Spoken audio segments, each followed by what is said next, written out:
et bienvenue dans votre journal. À la une des derniers jours, le Premier ministre Sébastien Lecornu a proposé d'invalider les mandats de l'ensemble des députés La France Insoumise, alors que se rapproche son vote pour les pleins pouvoirs. Affaire Epstein, l'ancien président de l'Institut du monde arabe Jack Lang s'est félicité de la mort du jeune Quentin, parce qu'au moins, du coup, on parle plus de lui. Affaire Quentin, le quartier général de la France Insoumise a dû être évacué en début de semaine suite à des menaces d'attentat à la bombe.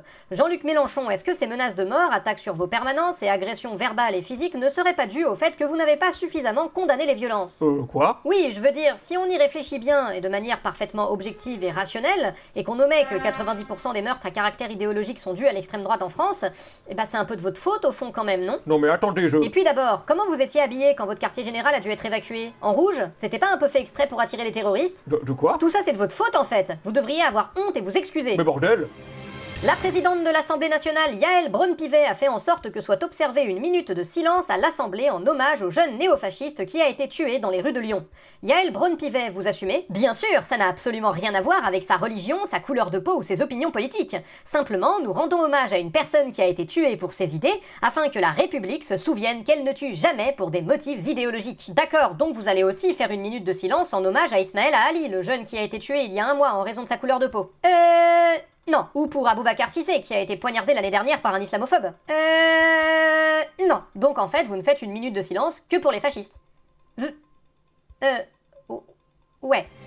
Et nous avons par ailleurs de nouvelles informations sur la mort de Quentin, alors que selon les versions initiales, le jeune homme avait été victime d'un guet-apens orchestré par des antifascistes avec intention de le tuer, il a été prouvé par les vidéos de la scène qu'en réalité, c'était le groupe de Quentin qui avait agressé un groupe d'antifas, et que ces derniers avaient répliqué, allant jusqu'au meurtre. C'est un meurtre ignominieux commis par des antifas assoiffés de sang, qui avaient pour seule et unique intention d'assassiner un pauvre homme pacifique, qui n'avait rien demandé alors que... Marine Le Pen Oui. Vous avez entendu ce que je viens de dire ? Ouais. Donc vous allez peut-être arrêter de propager votre version alors que vous savez qu'elle est fausse. Bah non. Ah. Et en attendant notre entretien du jour, voici un petit guide pratique.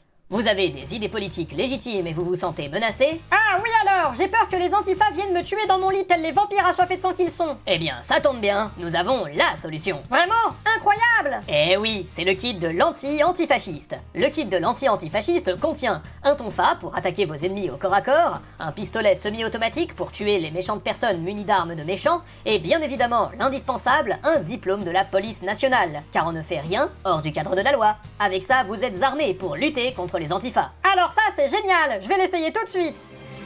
Pour notre entretien du jour, nous recevons la ministre des Comptes publics, Amélie de Montchalin. Amélie de Montchalin, bonjour. Bonjour. Amélie de Montchalin, une note de Bercy est venue confirmer les propos de votre prédécesseur Éric Lombard, selon lequel plusieurs milliers de millionnaires ne payaient pas d'impôt sur le revenu. Non, c'est même pas vrai d'abord. Ah bah si, ce sont vos services qui viennent de le confirmer. Ah, bon. Donc la question que je pose est la suivante, est-ce que vous allez faire quelque chose pour que les personnes concernées payent leur juste part d'impôt ? Bah non. Comment ça, bah non ? Ben, elles payent déjà leur juste part d'impôt. Mais je viens de vous dire que... Les services de l'État ne se trompent jamais. Et puis au final, c'est pas si grave tout ça. Ils payent pas d'impôts, mais cet argent qu'ils ne versent pas à l'État, ils le réinvestissent dans notre économie. C'est grâce à eux si les gens ont du travail. Vous devriez tous leur en être reconnaissants. Mais c'est faux, au contraire, les statistiques montrent que... Non, c'est même pas vrai d'abord. Mais j'ai encore rien dit. Ah, bon. Le constat qui est fait au contraire, c'est que l'argent des foyers les plus riches va notamment dans les dividendes et les actions et n'irrigue pas l'économie réelle. Ah. Donc vous allez faire quelque chose contre ça ? Non, vous voulez pas qu'on parle de la France Insoumise plutôt ? Non, c'est bon, je connais déjà votre avis sur la question. Nous vous souhaitons une soirée. À bientôt.